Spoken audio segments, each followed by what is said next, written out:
Shalom to the elect of Israel, to the whole flock of Israel, you Hebrew Israelites, you so-called Negroes, Latinos, Native Americans, West Indians, and Haitians. You got to give all praise, honor, and glory to Yahweh, Bahashem Yahushua, the Most High, the Heavenly Father. His Hebrew name is Yahweh, not Yahweh, not Jehovah, not God, not Elohim, not Most High, not Lord, not Yah, not Jah, not Ahai, not Allah, not Abba, not Yahuwah, not Hashem, not Yahweh, Haveh, Vaveh. It's Yahweh. And his only begotten son name in the Hebrew is Yahweh Shah. Not Yahshua, not Yeshua, not Jesus Christos, not Jesus Christ, not Serapis Christos, not Yeshaya, not Yehoshua, not Yahusha, not Yeshua, not Jesus Christos. It's Yahweh Shah. So we got to give all praises, honor, and glory to Yahweh, Bahashem Yahweh Shah, Bahashem Rikah Kodash.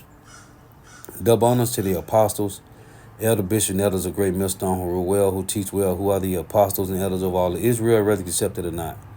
And a sincere salutation to all the Akim believing this truth and pushing this truth to the full ends of the earth, the entire world, shedding light to the whole elect. Shalom to the Akwath will listen learning. If you sister will listen learning. I'm Isaiah from GMS Orlando, Camp Prophet of Doom, coming at you on the lesson of truth, facts, faith, and edification. Another day of edification. Lord willing, this be edifying. This is copyright disclaimer. Under Section 107 of the Copyright Act 1976, allowance is made for fair use for purposes such as criticism, comment, news, reporting, teaching, scholarship, and research. Fair use is a use permitted by copyright statute that might otherwise be infringing. Non-profit, educational, or personal use tips the balance in favor of fair use. This is for educational purposes only. This is not for monetary gain. I do not own the copyright to this video. It is for educational purposes only. Lord wouldn't be edifying. And this is how the Lord shows his power in the earth.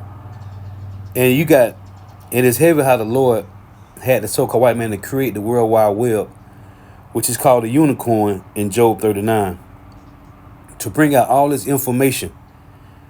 And you got these Edomites, and it's beautiful because it tell you in Psalm 64, verse 8, that the Lord is going to have their own tongue to fall upon themselves. So here it is, the self-proclaimed white man explaining how America is going to fall, how America will collapse, just like the other empires did before it, as written in the scriptures first and foremost, before the self-proclaimed white man put all this information on YouTube or any of these social media sites. It was written in the scriptures first, man. It tell you in Romans 15:4 that the scriptures were written a time ago for our learning, for the Israelites' learning. So listen to this Edomite explains the fall of Babylon the Great as the other empires before it. Lord, would this be edifying? There's a pattern in history that has destroyed 3 global superpowers in the last 500 years. And right now, in 2025, the United States is following that exact same pattern, stage by stage, decision by decision, almost like we're reading from the same script that led to catastrophe every single time before. In 1590, Spain was the richest empire on earth. They controlled half the world's gold and silver. Their military dominated Europe. Their currency was accepted everywhere. Within 80 years, they were bankrupt, a second-rate power that never recovered. In 1914, Britain ruled the largest empire in human history. The sun never set on British territory. The pound sterling was the global reserve currency. Within 40 years, the empire was gone. The currency collapsed. They became America's junior partner. In 1991, the Soviet Union was the other superpower. Nuclear weapons, global influence, satellites spanning the globe. It ceased to exist in 900 days. Not from war, from economic implosion. 3 times. 3 superpowers, 3 complete collapses, all following the exact same sequence. And here's what should terrify you. The United States has already completed 5 of the 7 stages. It's heavy too. I just thought about this. I never realized, where we at 108. I never realized that this flag right here. Let's go back. This flag right here is on Reeboks. Because I love Reeboks, the Reebok Classics. I'm from Mississippi, so all we wore was Jabos and Reebok Classics. This flag is on the Reeboks. And it was on the Coogee jeans. That's crazy, man. It's crazy. We'll run it back. There's a pattern in history that has destroyed three global superpowers in the last 500 years. And right now, in 2025, the United States is following that exact same pattern, stage by stage, decision by decision, almost like we're reading from the same script that led to catastrophe every single time before. In 1590, Spain was the richest empire on earth. They controlled half the world's gold and silver. Their military dominated Europe. Their currency was accepted everywhere. Within 80 years, they were bankrupt, a second-rate power that never recovered. In 1914, Britain ruled the largest empire in human history. The sun never set on British territory. The pound sterling was the global reserve currency. Within 40 years, the empire was gone. The currency collapsed. They became America's junior partner. In 1991, the Soviet Union was the other superpower. Nuclear weapons, global influence, satellites spanning the globe. It ceased to exist in 900 days. Not from war, from economic implosion. 3 times. 3 superpowers. 3 complete collapses. All following the exact same sequence. And here's what should terrify you. The United States has already completed 5 of the 7 stages. We're not approaching the pattern. We're deep inside it. This is the story of how empires die, why they always think they're different, and why the math says we're next. And it's happening faster than anyone wants to admit. Before we go through the pattern, you need to understand what imperial collapse actually looks like. Not in textbooks, in practice, what it means when a superpower dies. Imperial collapse doesn't start with invasion or military defeat. It starts with economic exhaustion. The empire extends beyond its ability to maintain itself. Military bases in 150 countries, wars on multiple fronts, promises it cannot keep, debts it cannot repay. At first, the decline is invisible. The currency still works. The military still wins battles. The government still makes promises. But beneath the surface, the foundation is cracking. Resources are misallocated. Productive capacity shrinks. The best and brightest leave.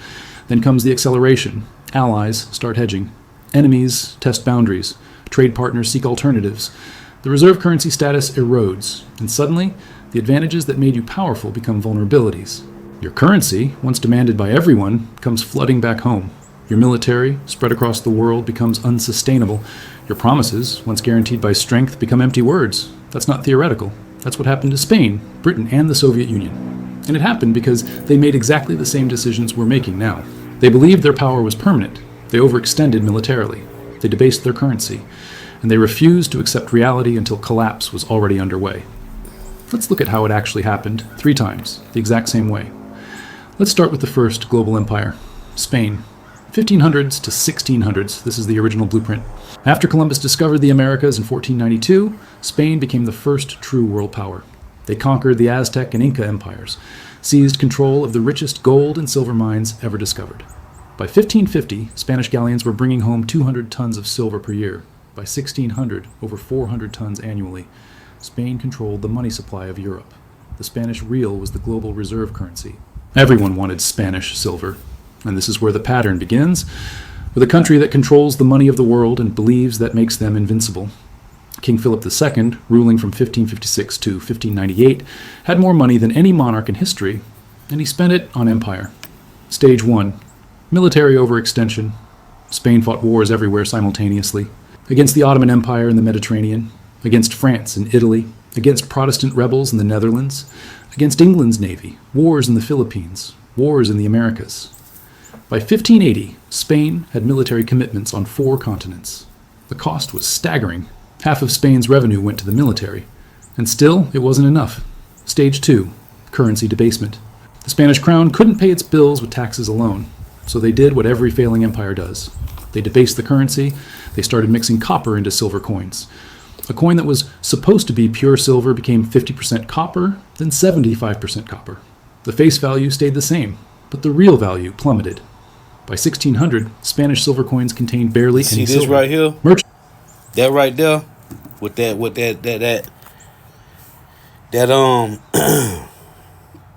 devaluing the money. This is real quick. This is Proverbs 20 and 23. It reads, "Diverse weights are an abomination unto Yahweh, and a false balance is not good." This is what the so-called white man do. This is what he have done. And as you see here, it say 4 empires, same pattern. Right? Babylon, America, Rome, Great Britain, and Spain. America is the same patterns, man. And the reason why, because there is nothing new under the sun, which I'm going to read, Lord willing, when we finish this. Stopped accepting them at face value. Inflation exploded. Stage 3, debt spiral. Spain borrowed constantly from Italian bankers, from German bankers, from anyone who would lend.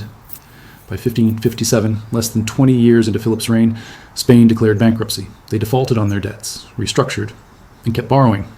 They declared bankruptcy again in 1560, again in 1575, again in 1596. 4 bankruptcies in 40 years. Each time they promised reforms. Each time they went right back to borrowing and spending. Look at the comment. The comments say, as a person who lived through the USSR collapse, I tell you the USA is at a terminal stage now. We're going to get the word terminal real quick. Let's look up terminal.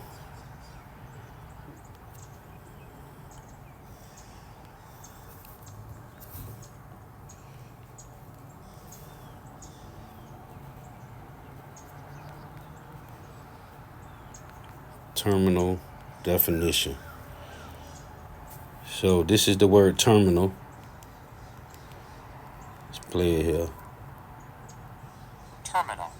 Terminal. It reads a forming or situated at the end or extremity of something. In similar words, it reads end, extreme, final, last, concluding, closing, finishing, terminating. See? America's at its end, man, and everybody see it. The second definition you got of a disease predicted to lead to death, especially slowly, incurable. Ooh, we got more similar words. America's in hospice, man. Look, it's a incurable, untreatable, and that's the Jeremiah 51. We would have healed Babylon, but she is not healed, which I'm going to read. It got incurable, untreatable, inoperable, end stage, fatal, deadly, lethal. Hey, kind of like how about your mama Shah? It's a point of connecting for closing an electric circuit. It's over, man. With that, we reading Job 18 yesterday, man. Hey, the spark should be put out, the light should be put out of their candle, man. Out of their temple. It's over, man. 4. Loss of productive capacity. Here's what people don't understand about Spain's collapse. They had all the gold and silver in the world, and it destroyed them, because when you have unlimited money, you stop producing. Why grow food when you can import it? Why build ships when you can buy them? Why innovate when you can just spend? Spanish nobility considered work beneath them. Manufacturing declined. Agriculture stagnated. All the wealth flowed to importing goods from other countries. The gold and silver that came from the Americas went straight back out to pay for French wine, Italian silk, Dutch goods. Spain became a conduit. Wealth flowed through them, but none of it stayed. By 1600, Spain was producing almost nothing. They were entirely dependent on imports, entirely dependent on silver to pay for everything. And when the silver mines began to deplete, when production dropped, the entire system collapsed. Stage 5, social decay. With the economy failing, crime exploded. Beggars filled the streets of Madrid. Productive citizens emigrated. The best minds left for France, England, the Netherlands, countries that were building, creating, growing. Spain was left with bureaucrats, soldiers, and priests. No one creating wealth, everyone consuming it. By 1640, Spain lost Portugal. By 1650, they lost the Netherlands, their richest territory. By 1700, the Spanish Empire was a shell, still large on paper, but economically dead. They went from the world's superpower to a secondary power in less than a century, and they've never recovered. Spain today is a regional European country, pleasant, cultured, but irrelevant on the world stage. The descendants of the conquistadors are a tourist destination. That's what imperial collapse looks like. Let's jump forward 300 years. Britain, 1900s, the empire where the sun never set. At its peak, Britain controlled 25% of the world's land surface, 400 million subjects. The pound sterling was the global reserve currency. Every major trade contract was denominated in pounds. Every central bank held British bonds. London was the financial center of the world. And just like Spain 300 years earlier, they believed it was permanent, but they were already following the pattern. Stage 1, military overextension. By 1900, Britain had military commitments everywhere. India, Africa, the Middle East, China, the Pacific, the Caribbean. They had to defend territory on 6 continents. The cost was enormous. And when World War I started in 1914, Britain faced a choice. Stay neutral and let Europe destroy itself, or jump in and bankrupt the empire to win. They chose to fight. World War I cost Britain over $40 billion. That's $1 trillion in today's money. They borrowed from everyone, mostly from the United States. By 1918, Britain owed America billions. The creditor had become the debtor, but they'd won the war. They kept the empire. They thought they could rebuild. They were wrong. Stage 2, currency debasement. The pound sterling was supposed to be backed by gold, but the war had drained Britain's gold reserves. They'd shipped gold to America to pay for weapons, food, supplies. By 1920, Britain's gold reserves were half what they had been in 1914, but they tried to maintain the pound's value anyway. They went back on the gold standard at the pre-war rate in 1925. The problem? The pound was overvalued. British exports became too expensive. Manufacturing declined, unemployment rose, and the government had to keep interest rates high to defend the currency. This destroyed the domestic economy. By 1931, they couldn't hold it anymore. Britain abandoned the gold standard. The pound lost 25% of its value overnight. The global reserve currency had just admitted it couldn't keep its promises. Stage 3, debt spiral. Britain never recovered from World War I debt. And then World War II started. Another $120 billion in costs, more borrowing from America. By 1945, Britain owed the United States and Canada over $30 billion more than Britain's entire GDP. The war was won, but the empire was finished. They couldn't defend it anymore, couldn't afford it, couldn't maintain it. Stage 4, loss of empire. In 1947, Britain gave up India, the crown jewel, from the source of wealth for 200 years. Gone. Over the next 20 years, they lost everything. Africa, Middle East, Southeast Asia, the Caribbean. By 1970, the British Empire existed only in history books. Stage 5, currency collapse. The pound kept falling. In 1940, 1 pound equaled $4.03. By 1950, $2.80. By 1970, $2.40. By 1980, £2.30. Today, 127. The global reserve currency became a regional currency. Britain tried to maintain pretense. Permanent seat on the UN Security Council. Nuclear weapons. Special relationship with America. But everyone knew the truth. They were a former power. A museum of what used to be great. The empire was gone, and it never came back. Now let's look at the most recent example, the Soviet Union, 1945 to 1991. After World War II, the USSR emerged as a superpower, nuclear weapons, massive military, control over Eastern Europe, satellites in space, and they believed they were the future. Communism would bury capitalism. The Soviet model would dominate. For 45 years, they competed with America, matched us militarily, built more tanks, more missiles, more troops. But beneath the surface, the economy was dying. Stage 1, military overextension. The Soviet Union spent 15 to 20% of GDP on the military. That's triple what America spent. They had to match American technology, American reach, American alliances. But their economy was a fraction of the size. They were in Afghanistan, propping up Cuba, supporting Syria, Vietnam, North Korea, Angola, Ethiopia. Everywhere America had influence, they had to counter. The cost was unsustainable. Stage 2, economic stagnation. The Soviet economy stopped growing in the 1970s. Oil revenue kept them afloat, but nothing else worked. Factories produced junk, farms failed. Technology fell decades behind. By the 1980s, the Soviet Union was importing grain. A country with some of the best farmland on earth couldn't feed itself. Why? Because central planning doesn't work. Because innovation dies under control. Because no one produces when there's no incentive. Stage 3, currency collapse. The ruble was never a real currency. It couldn't be exchanged internationally. Even Soviet citizens didn't trust it. They used dollars when they could get them. The government had to buy foreign goods with gold and oil because nobody wanted rubles. By 1985, oil prices dropped. Soviet gold reserves were depleting. They were running out of real money. Stage 4, loss of empire. In 1989, the Berlin Wall fell. Eastern Europe left. Poland, Hungary, Czechoslovakia, Romania, East Germany. Gone in a year. The satellites that gave the Soviet Union strategic depth vanished, and the Soviet government couldn't stop it. They were broke. Stage 5, complete collapse. On December 26, 1991, the Soviet Union ceased to exist.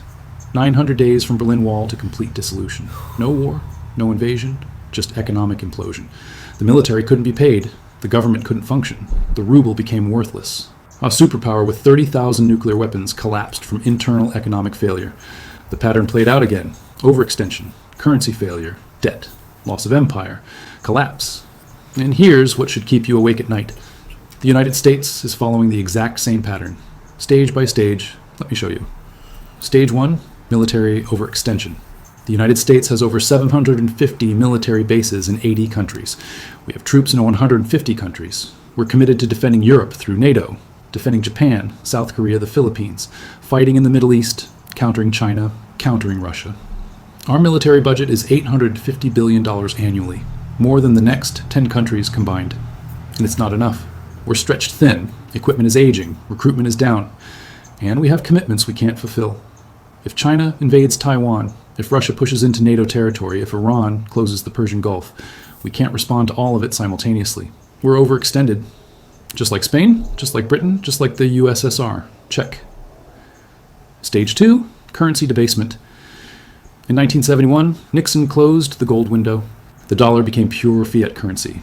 Since 2000, the money supply has increased 400%. Since 2020, we've printed over $6 trillion. The dollar has lost 98% of its purchasing power since 1971. We're not mixing copper into silver coins. We're just printing unlimited paper. The mechanism is different. The result is the same. Debasement. Check. Stage 3, debt spiral. The United States owes $36 trillion. That's 120% of GDP. Interest payments alone are approaching $1 trillion per year. We're spending more on interest than on defense. We run deficits every year. $1.8 trillion in 2024 in a growing economy. During peacetime, we borrow to pay interest on previous borrowing. That's the definition of a debt spiral. Spain defaulted 4 times. Britain borrowed until it collapsed. The USSR ran out of money. We're on the same path. Check. Stage 4, loss of productive capacity. America doesn't make things anymore. We design, we finance, we consume, but we don't produce. Our manufacturing base has been gutted. Shipped to China, Mexico, Vietnam, we import $800 billion more than we export annually. We're dependent on foreign supply chains for everything: medicine, electronics, steel, even military components. Just like Spain became dependent on imports while the silver flowed out, we're dependent on imports while dollars flow out. And just like Spain, when the money stops flowing, we're in trouble. Check. Stage 5, social decay. Trust in institutions is at all-time lows. Crime is rising. Homelessness is exploding. Drug overdoses kill 100,000 Americans annually. The best and brightest are leaving or checking out. Fertility rates are collapsing. Political dysfunction is total.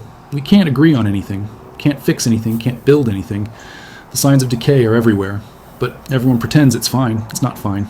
Check. We're on stage 5 of 7. The Soviet Union made it to stage 5 before complete collapse. So did Britain. Spain lasted longer, but the pattern is the same.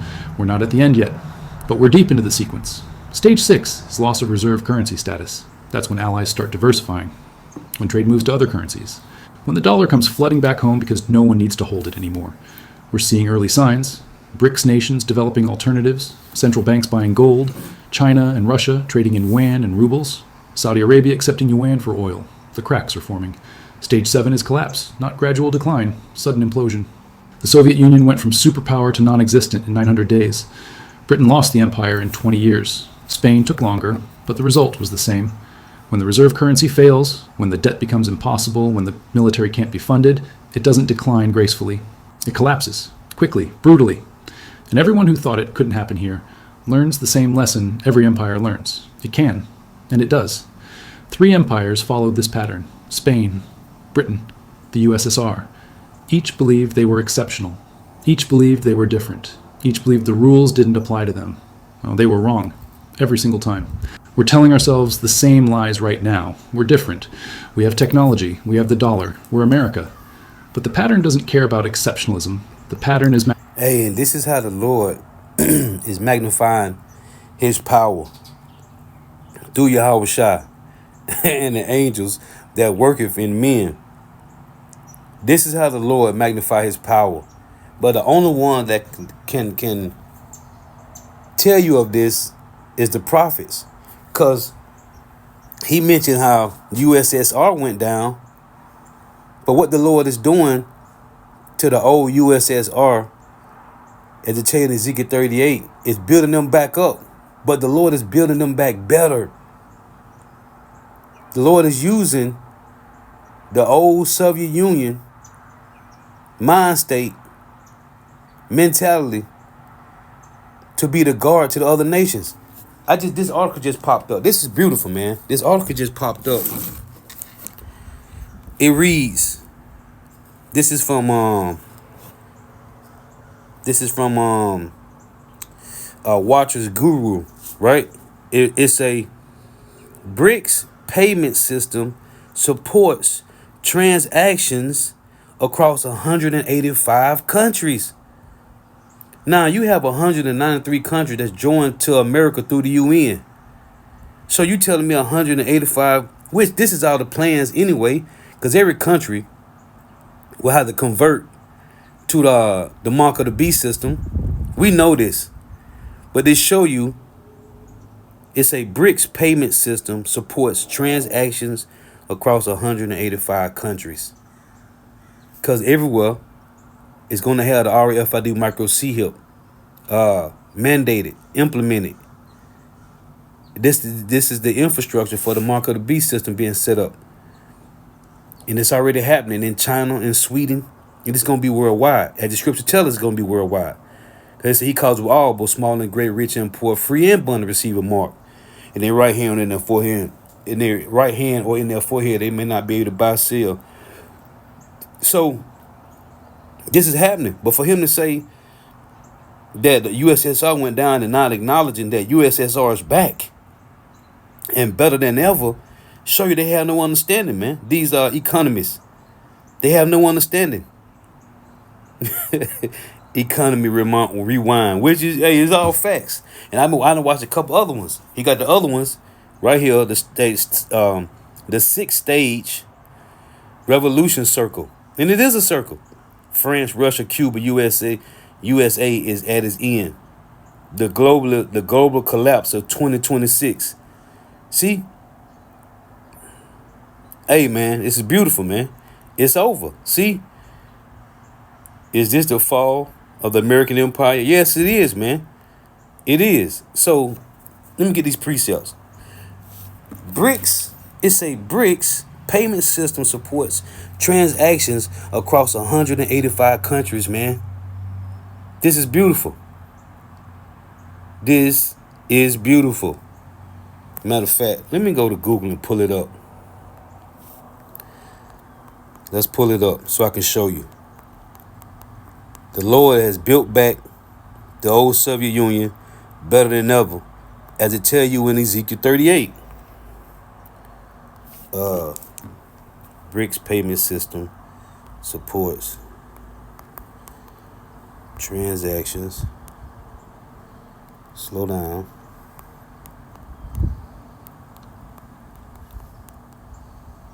Transactions across 185 countries. This is beautiful, man. Because, hey, soon the mark of the beast, the RFID micro chip will be mandated, man, everywhere. You see it? BRICS payment system supports transactions across 185 countries. See? Beautiful times, man. We here. So let me get these precepts. Because he's making a point about the fall of Babylon the Great, just like every other kingdom. So this is, first I'm going to go here to Ecclesiastes 1. Same old two-step. Ecclesiastes 1:9. The thing that have been is that which shall be. And that which is done is that which shall be done. And there is no new thing under the sun. Is there anything whereof it may be said, see, this is new? It had been already of old time, which was before us. Right? Now, Ecclesiastes 3:14. This is a heavy precept to me because I link it with Wisdom of Solomon 12. Ecclesiastes 3:14. I know that whatsoever God doeth, it shall be forever. Nothing can be put to it, nor anything taken from it. And God doeth it that men should fear before him. That which have been is now, and that which is to be have already been, and God required that which is past. I want to deal with verse 14 for a minute.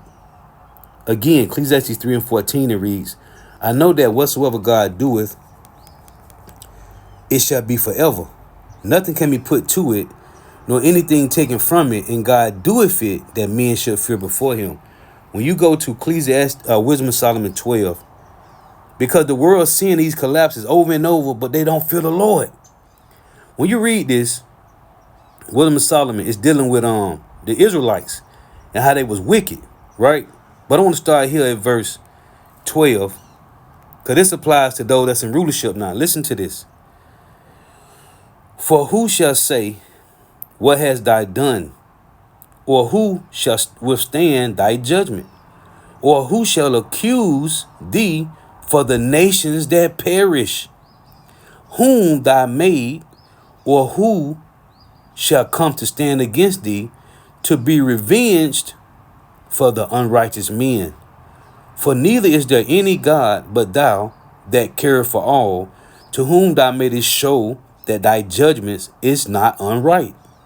Neither shall king or tyrant be able to set his face against thee for any whom thou hast punished. For as much then as thou art righteous thyself, thy orderest all things righteously. Everything that's done with all these collapses of every rulership that came, everything was done in righteousness, man. Thinking it not agreeable with thy power to condemn him, they have not deserved to be punished. For thy power is the beginning of righteousness, and because thou art the Lord of all, it maketh thee to be gracious unto all. And the Lord showed the so-called white man, the self-proclaimed white man, a lot of grace. 3 rulerships worth, man. The Greeks, the Romans, and the American Empire. When men would not believe that thou art of a full power, thou showest thy strength. And we seen it happen with all these collapses.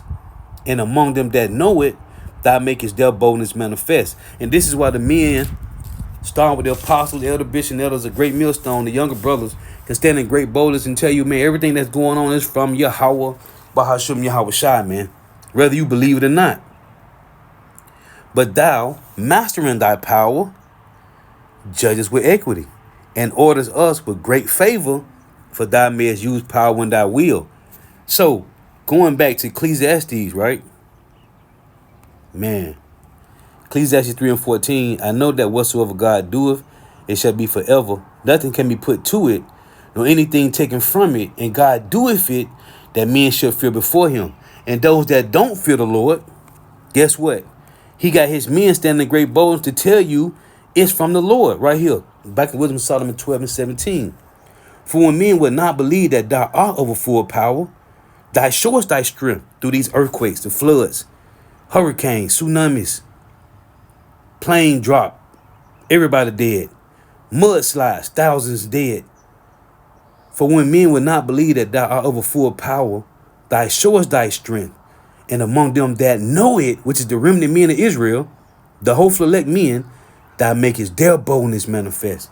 So brothers standing in great boldness telling you, thus saith Yahweh Bahasham Yahweh Shai. He mentioned a lot in this video, man. He mentioned, it's through the economy, man. Let's get this. Habakkuk chapter 2 and verse 6. Shall not all these take up a parable against him, and a taunting proverb against him? Who? The Edomites. And say, woe to him that increaseth that which is not his. How long? And to him that laid himself with the clay, which is their debt, man. And this guy was going into the debt, the money system, the unbalanced money system, the diverse weights and measures, man. This is Jeremiah 51.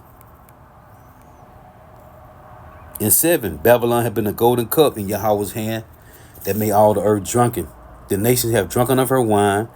Therefore the nations are mad, which is the philosophies. Tell you that in Colossians 2 and 8. Beware lest any man spoil you through philosophies and vain deceits, after the tradition of men, after the rudiments of the world, and not after Yahweh Shah Mashiach. Babylon is suddenly fallen and destroyed, howl for her, take balm for her pain. See, right here, talk about QE, quantitative easing, print more money. That's the the Habakkuk 2:6, right? He increases that which is not his. How long to him that laden himself with thick clay, which is his debt, man. It's right here in Jeremiah 51. Babylon is suddenly fallen and destroyed. Howl for her, take balm for her pain. The balm is print more money. Borrowing, print more money that's have no value, man. But they in debt. And this is the system that the elites set up purposely, man. What the guy was saying in another video I was watching on this guy, Economic Rewind or Economy Rewind, he would talk about they put all the pressure on the people that pay taxes, man, to fund their wars and all the other whatever they want to do, man. If so be she may be healed. We would have healed Babylon, but she is not healed. Forsake her and let us go everyone into his own country. These nations, the other heathen nations is going to leave here, man. For her judgment reacheth unto heaven and is lifted up even to the skies. And they already done left. When you go to Obadiah 1, it tell you that they're going to leave and they're going to shoot missiles on America, man. Obadiah 1:7. This is that precept in Jeremiah 51 right here, Obadiah 1:7. All the men of thy confederacy have brought thee even to the border. The men that were at peace with thee have deceived thee and prevailed. This is a future prophecy against thee. They that eat thy bread have laid a wound under thee. There is none understanding in him. In the Edomites, man. So we are watching the elites destroy America, man. Babylon the Great. And he mentioned how their army spread it too thin. Habakkuk 1:6. For lo, I raised up the Chaldeans, and the modern day Chaldeans is the Edomites, the self-proclaimed white men, the elites. For lo, I raised up the Chaldeans, that bitter and hasty nation, who shall march through the breadth of the land to possess the dwelling places that are not theirs. And this is what they did, man. As starting with Alexander the Great, they conquered all the known world, man. Land that was not theirs. Because the only land that the self-proclaimed white man had was Mount Seir, man. That's it. And the Lord gave him that from the Horites, which is one of the tribes of the Hamites, man, to possess the dwelling places that are not theirs. This is the prophecy in the scriptures.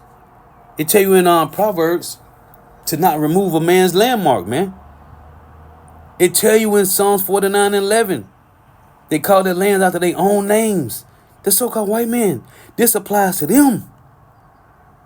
For lo, I raised up the Chaldeans. Might as well say that I raised up the Edomites. That bitter and hasty nation. In America, the word America means bitter, man. Amerigo. Because that's who discovered America, Babylon, the so-called white man.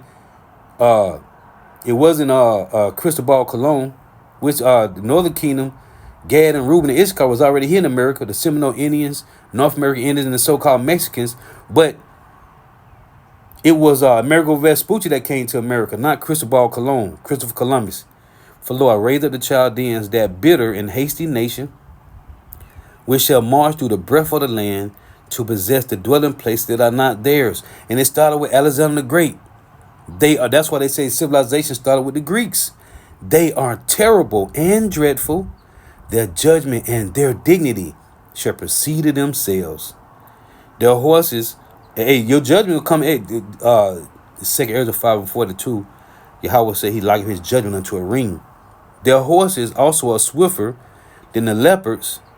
See, because the leopards started with the Greeks, and are more fierce than the evening wolves, and their horsemen shall spread themselves, which is their military everywhere. And their horsemen shall come from far. They shall fly as the eagle that hasteneth to eat. They shall come all for violence. Their faces shall sup up as the east wind, and they shall gather the captivity as the sand. And they shall scoff at the kings, and the princes shall be a scorn unto them.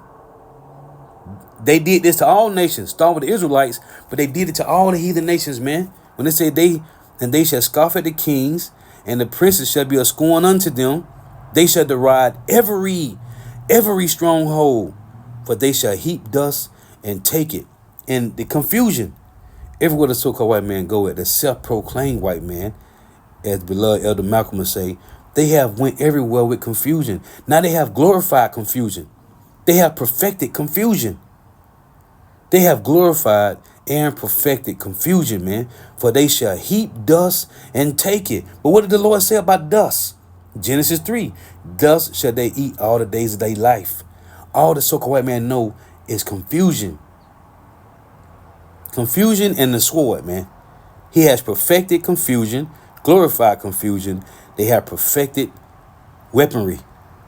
They have perfected the sword, man. Now this is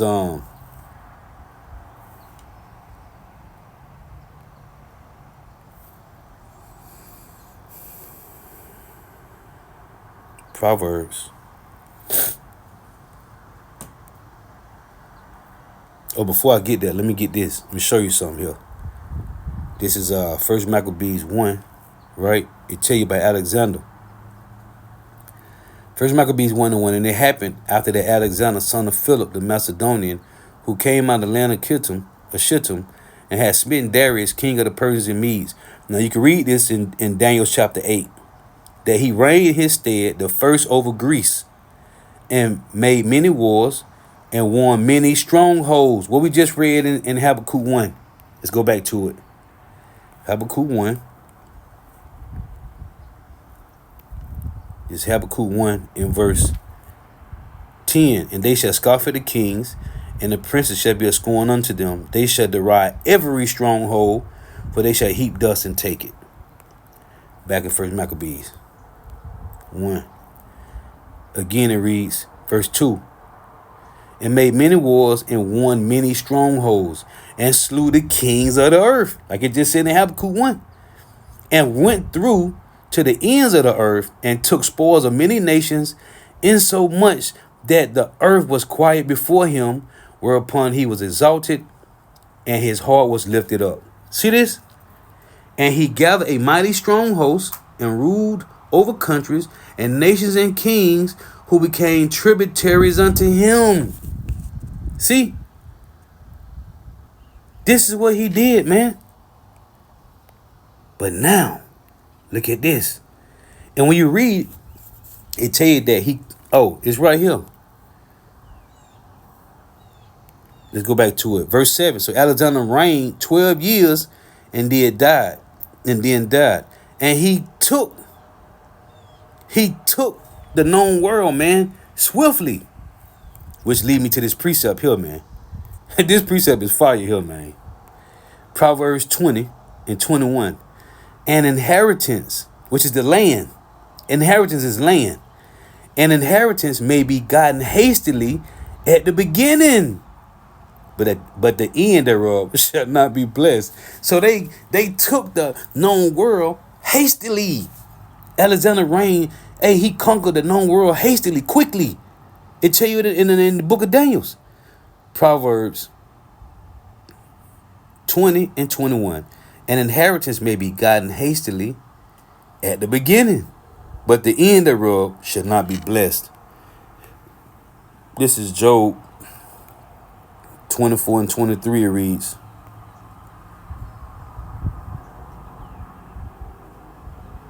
this started 19. Drought and heat consume the snow waters. So doeth the grave those which have sinned. The womb shall forget him. The worm shall feed sweetly on him. He shall be no more remembered, and wickedness shall be broken as a tree. Talking about the so-called white man, right? The womb shall forget him. What it tell you in Jeremiah 50? Your mother shall be sore confounded. She that bare you shall be ashamed. Hey, and this goes even deeper. Because Esau, the self-proclaimed white people, their whole nation is going to be wiped out, man. So it say the womb shall forget him. Think about who had Esau and Jacob. hey, Jacob's mother, Esau's mother will never forgive. Hey, he will be forgotten, man. He won't be remembered in the kingdom. We were just talking about this last night. The so-called white man, he ain't going to be remembered, man. The womb shall forget him. This is heavy. The worm shall feed sweetly on him, which is Isaiah 14:11. Oh, I call it the Antiochus effect because this is what America being destroyed is the Antiochus effect because it's a slow and painful death from the inside out. And this is how the Lord killed Antiochus Epiphanes and Herod, right? The wound shall forget him, the worm shall feed sweetly on him. He shall be no more remembered, and wickedness shall be broken as a tree. Now look, show you this real quick. We know about Alexander, we know about Antiochus Epiphanes. This is Acts 12 and 22. This is about Herod, right? It reads,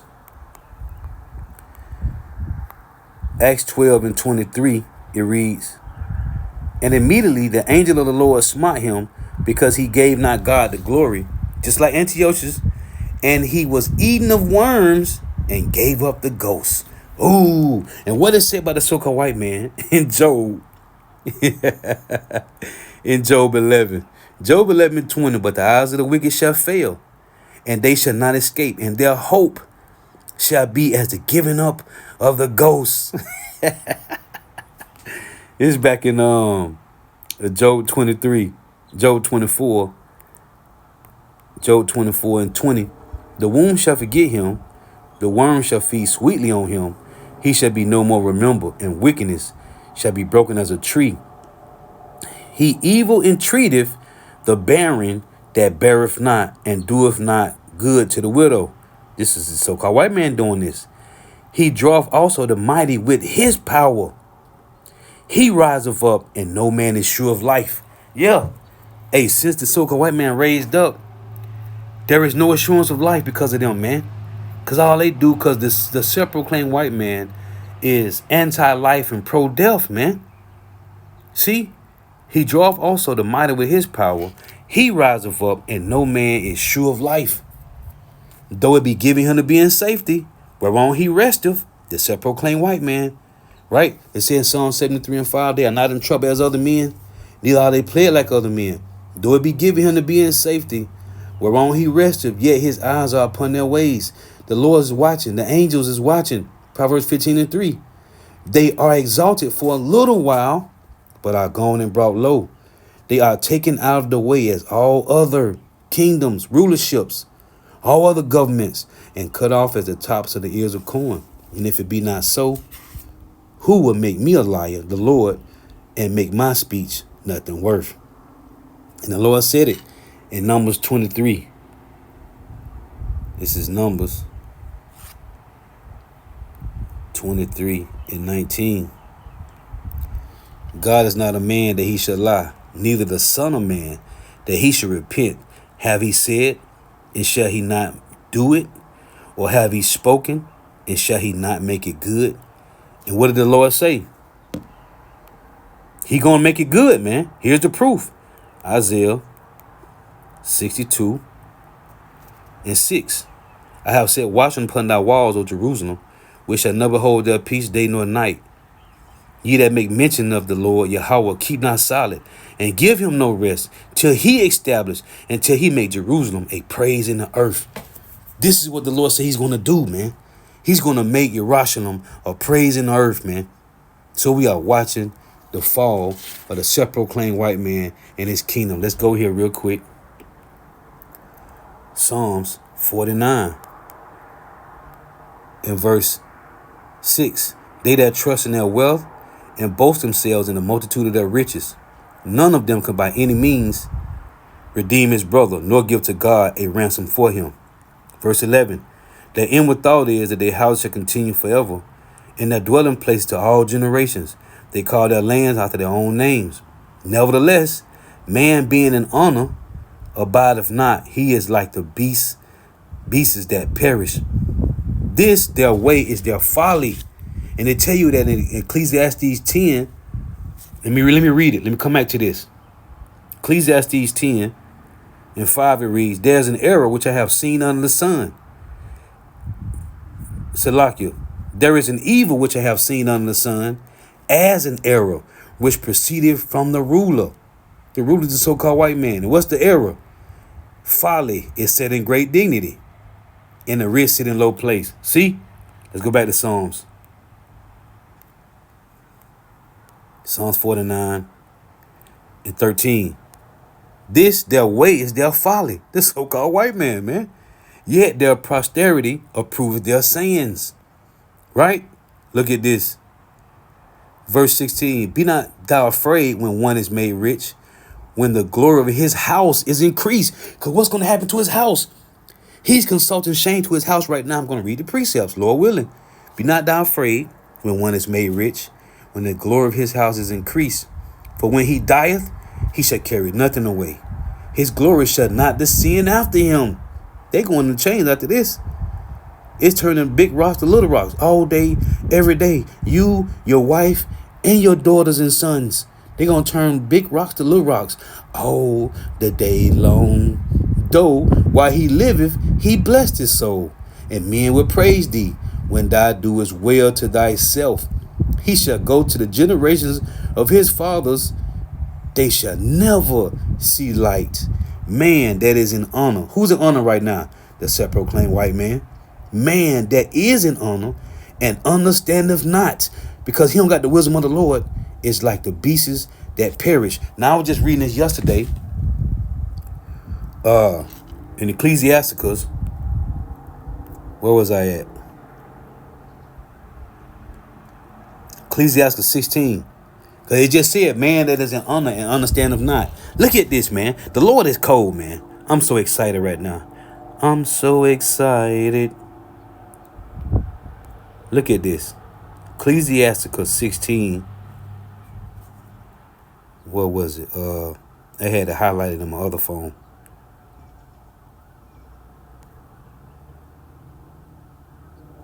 Bear with me here. Right here, 23. Look at this. Man, this is fire. He that wanteth understanding will think upon vain things. Why? Why would he think upon vain things? Because he can't. There's only one understanding on the planet Earth. There's only one. And it's Yahweh, Bahashim Yahweh Shai. It tells in Ephesians 4 that it's only one gospel, one baptism, one spirit. Right? Ecclesiasticus 16 and 23. He that wanteth understanding will think upon vain things. Why? Because he don't know the Lord. And a foolish man, Aaron, imagineth follies.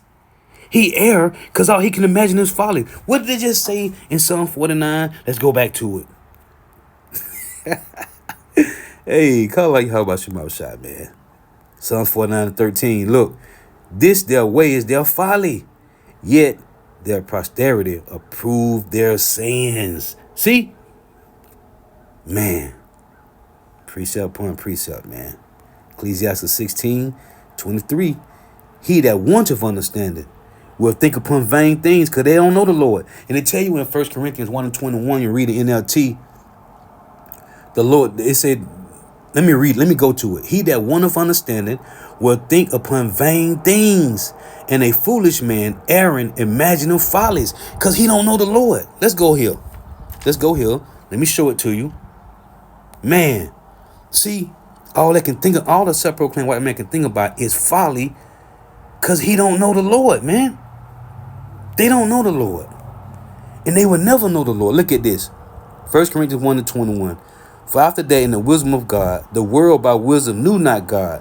It pleased God by the foolishness of preaching to save them that believe. When you go to this in the translation, in the NLT, it reads here, since God in his wisdom saw to it that the world would never know him through human wisdom, he has used our foolish preaching to save those that believe. So it say through human wisdom, the world would never know the Lord. Let me show you something.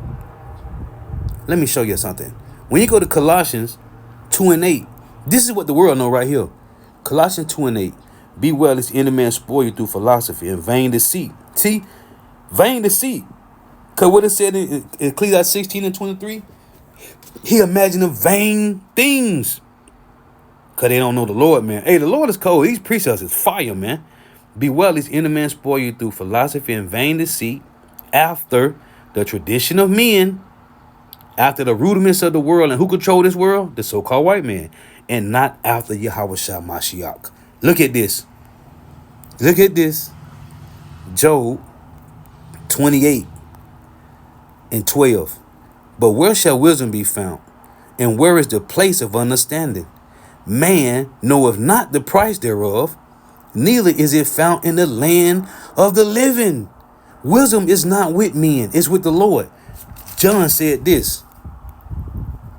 John chapter 3 and 27. John answered and said, a man can receive nothing except it be given from him, except it be given him from heaven. So, where you got to go at? Deuteronomy 32 and 1. Give ear, O ye heavens, which is talking about the Israelites, and I will speak, and hear, O earth, the words of my mouth. My doctrine shall drop as the rain, my speech shall distill as the dew, as the small rain upon the tender herb, and as the showers upon the grass. Let me show you something. Psalms 85. The Lord got to give you this. You can't just wake up and go to some theological seminary and find the Lord, because he ain't there, man. The Lord is in us. That's why Yahweh Shah said, the Messiah said, the kingdom of heaven come not with observation, for it's in you. The Lord got to reactivate your ass to this Holy Spirit, man. If not, you just Proverbs 21 and 16. You just a dead man walking around, or a dead woman. It's in us, but it got to be reactivated, man. That's what the word teach me. The word education means to draw out from within. When you go to the etymology of the word educate, it means to draw out from within. So it's already in. It's in 2/3 of J. That's why the scripture tell you, man. Romans 10, they got a zeal for the Lord, but not according to knowledge. Because the Lord ain't hit the switch on them. And they ain't gonna never get it unless the Lord hit the switch on you, man. Psalms 85 and 10. Mercy and truth are met together. Righteousness and peace have kissed each other. Truth shall spring out of the earth. Here's the point. And righteousness shall look down from heaven. That's why Deuteronomy 32, righteousness gonna look down from heaven, man. Deuteronomy 32 and 2, my doctrine shall drop as the rain. My speech shall distill as the dew, as the small rain upon the tender herb, as the showers upon the grass. That's why I tell you this in Isaiah. Esau will never find the Lord, man. The closest the so-called white man gonna get to the Lord is by hanging around an Israelite. Isaiah 44 and 1. Yet not hear, O Jacob, my servant, and Israel, whom I have chosen. Thus saith Yahweh, that made thee and formed thee from the womb, which will help thee. Fear not, O Jacob, my servant, and thou Jeshurun, whom I have chosen. What you gonna do, Lord? For I will pour water upon him that is thirsty. What it said, Matthew 5 and 6. Blessed is he that both hunger and thirst after righteousness. Isaiah 44 and 3. For I will pour water upon him that is thirsty. Not her. Him. In Revelation 14, tell you the only ones can learn this song is 144,000 men. Men gonna be valued, man. Isaiah 13. For I will pour water upon him that is thirsty, and floods upon the dry ground. America, Babylon the Great was the valley of dry bones. I will pour my spirit upon thy seed, and my blessing upon thy offspring. Here was it said in Deuteronomy 32 and 2. And they shall spring up as among the grass, as willows by the water courses. This is what the Lord said this. Ain't gonna keep going, because I can keep doing this all day. Proverbs 5 and 15. Drink waters out of thy own cistern, and running waters out of thy own well. Let thy fountains be dispersed abroad, and rivers of waters in the streets. Why in the streets, Lord? Because the Lord said in Lamentations 4, the precious sons of Zion, comparable to fine gold, he have scattered the stones of the sanctuary into all the streets. So this truth had to go through the four corners of the earth.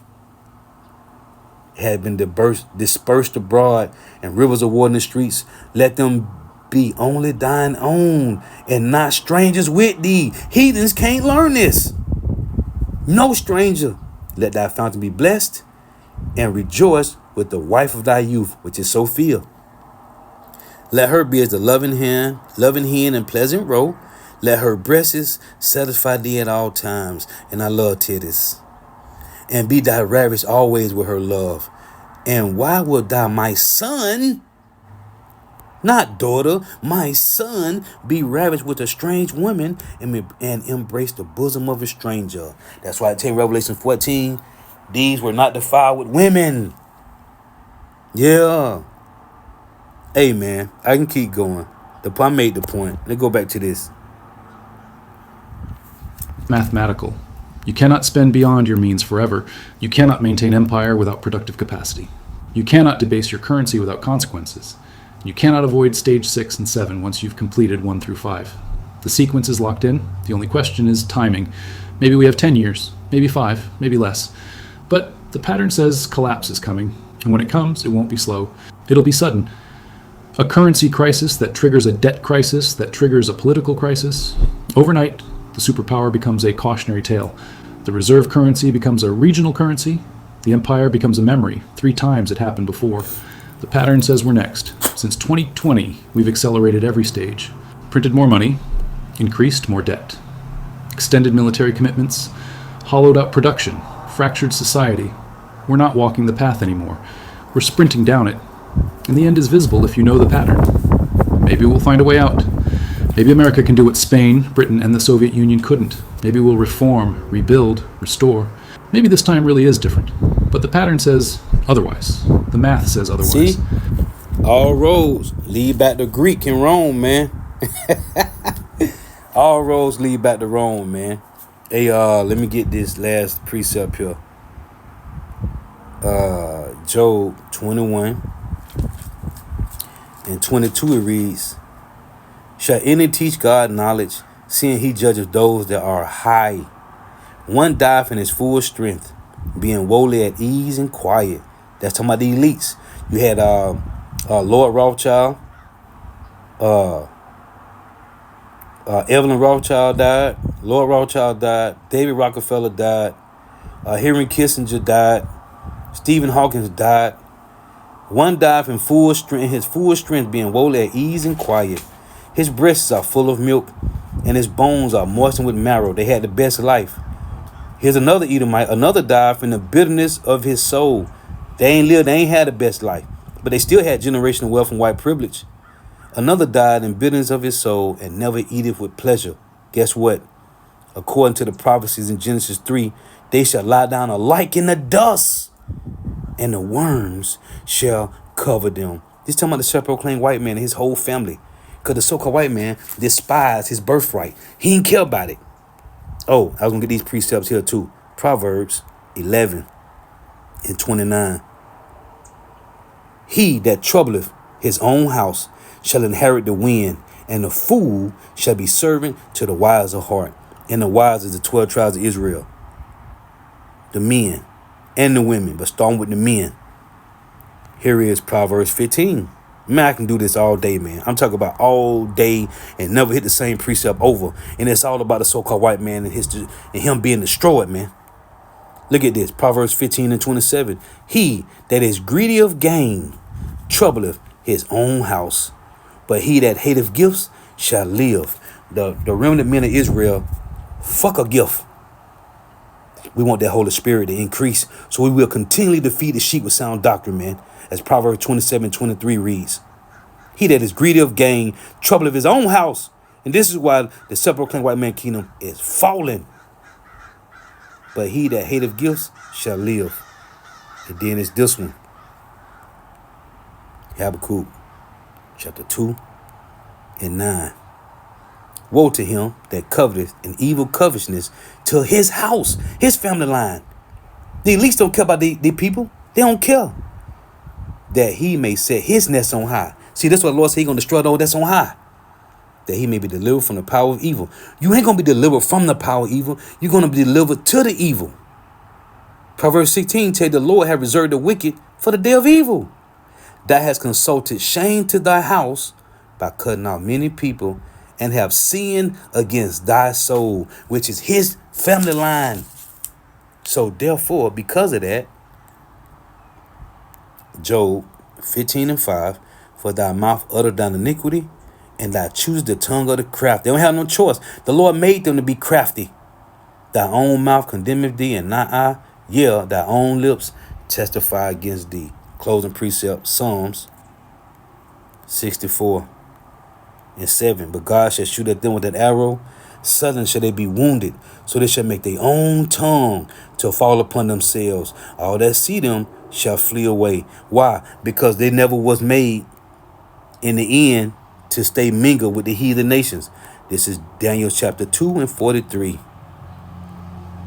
And whereas thou sawest iron mixed with miry clay, they shall mingle themselves with the seed of men, but they shall not cleave one to another, even as iron is not mixed with miry clay. So eventually, the separation of America and their allies is going to be separated. Thus saith the Lord. We give all praise, honor, and glory to Yahweh, Bahashim Yahweh Shah, Bahashim Rekah Kodash. Double honors to the apostles, elder, bishop, and elders of Great Millstone, who rule well, who teach well, who are the apostles and elders of all of Israel, whether accepted or not. And a sincere salutation to all the Akim, believing this truth and pushing this truth toward the four winds of the earth. The entire world shall not to the hopeful elect. Shalom to the Akwath who are listening, learning. If you successful listen, learning throughout tuning in, may Yahweh Bahashim Yahweh Shah continue and bless you in your houses. May the blessing of election be upon your house. Till next time, I say Shalom. Wa Abba Abba. I gotta get this last precept. This is Isaiah 14:11. Thy pomp is brought down to the grave, and the noise of thy vows, the worm is spread under thee, and the worms cover thee. We are watching their kingdom deteriorate, corrode. It's being destroyed, man. Shalom.